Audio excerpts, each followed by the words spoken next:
Welcome to Allied Paranormal's Investigation Files, a look into local Michigan hauntings. We're looking into two cases where the occupants claim to have experienced strange happenings. The first is a home in Lansing, where the family is concerned about an unwelcome visitor and their children.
What?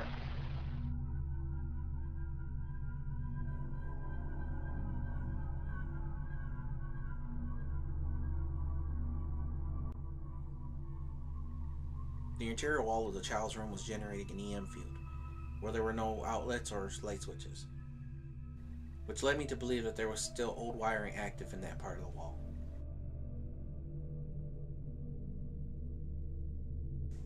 It was also the spot where the child claimed to have seen a figure standing.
Our next investigation focuses on a quiet farmhouse in Corunna, where the family feels the presence of the old farmer that used to live there.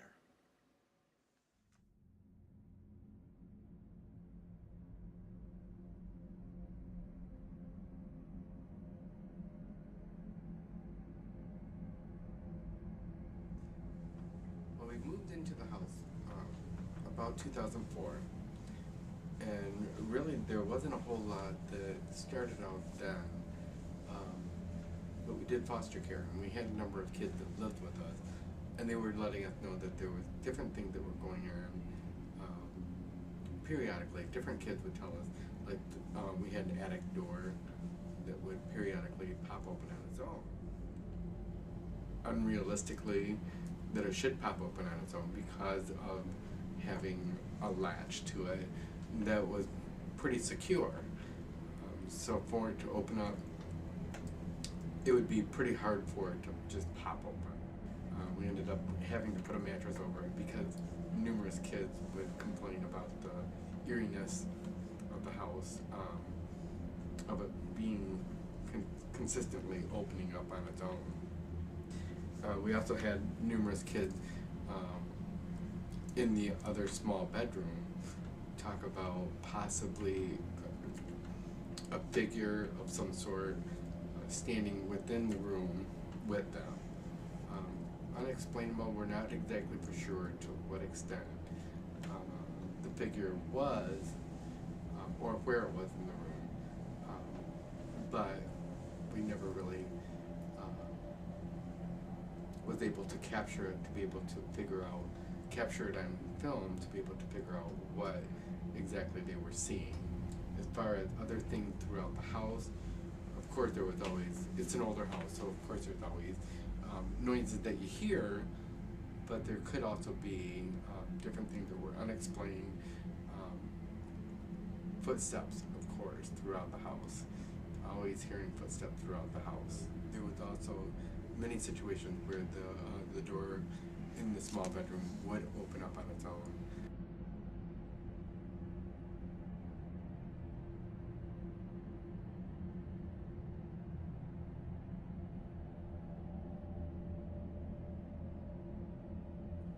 There was a parlor in the house. We don't know to what extent the parlor was ever used. Of course, the house was built in 1850, which a lot of the houses had parlors in that time, but we have no idea to what extent the house was used as a viewing area. We really don't know a whole lot of history from the house, other than that the previous owners, or one of the previous owners, kept a lot of merchandise or a lot of things in the house, used it more for storage than actually living there. But before that, we really don't know to what extent somebody may have lived in that home.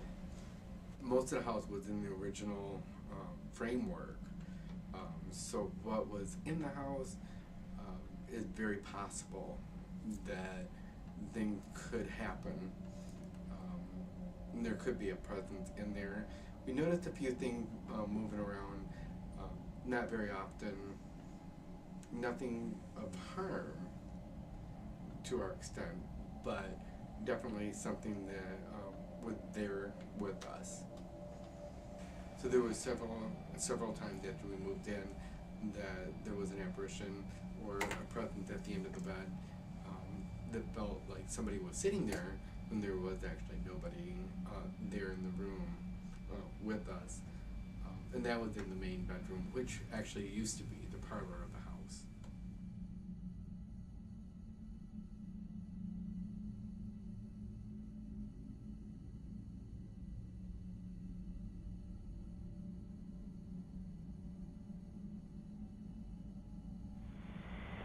Alright.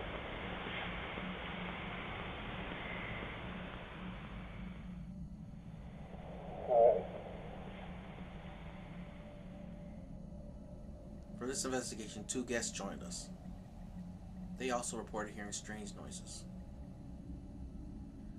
I remember being on the patio of that house, and there's no sound coming from anywhere. It was dead silent that night, especially at that moment. And I heard somebody run past the setup table. It was me and investigator Tom who heard that noise, and then we grabbed one of our flashlights and we checked along the walkway of the patio, and we even went out to the parking lot of that house, and there's no one there, no animals, and it sounded very clearly like a person would be if they're wearing shoes and running up a bordered walkway.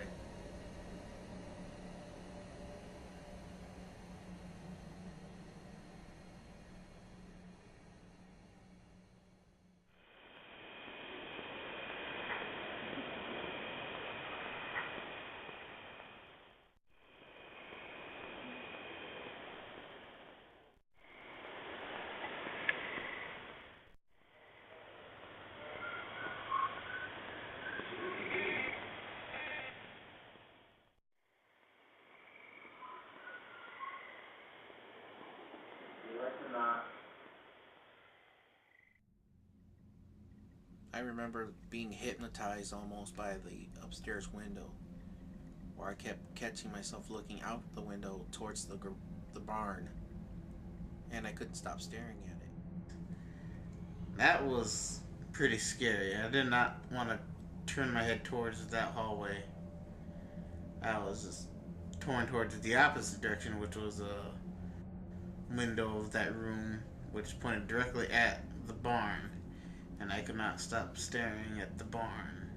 And it was the same window that tapped for us over and over again almost the entire night.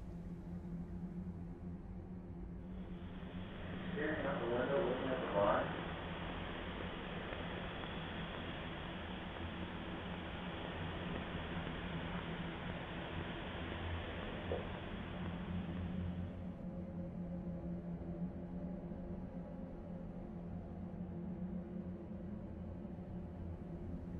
During our last session, when Tom, Miguel, and myself were in the master bedroom, I noticed in the distance against the main window in the living room, there seemed to be a light flickering like a candle. There was a chair between us, and it was like on the other side of the chair back, but I could see the glow against the wall and the shade. So when I got up to try to look at it, it faded away.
After revealing with our clients, the team believes that there is a good possibility that something paranormal is there.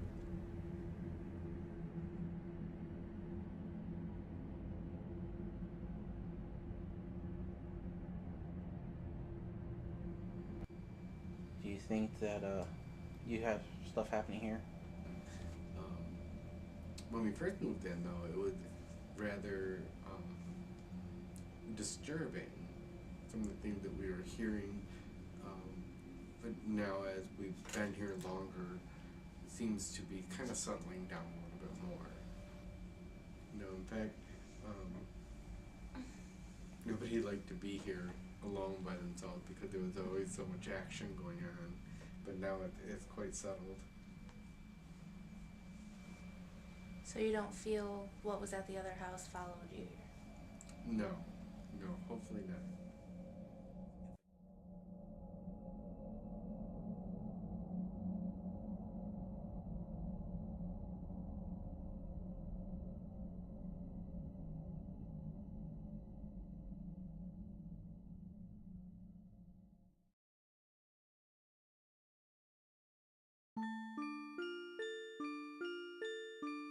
She's like, there he is. And I'm like, what are you talking about? We're watching TV in the living room.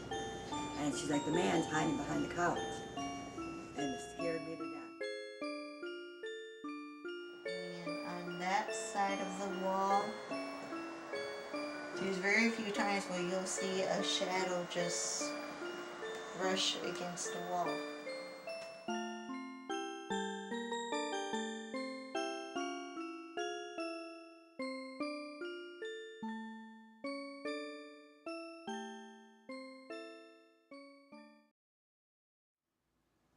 For more information on this or any other case, or to review our evidence, visit allyparanormal.com.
Staring out the window, looking at the barn.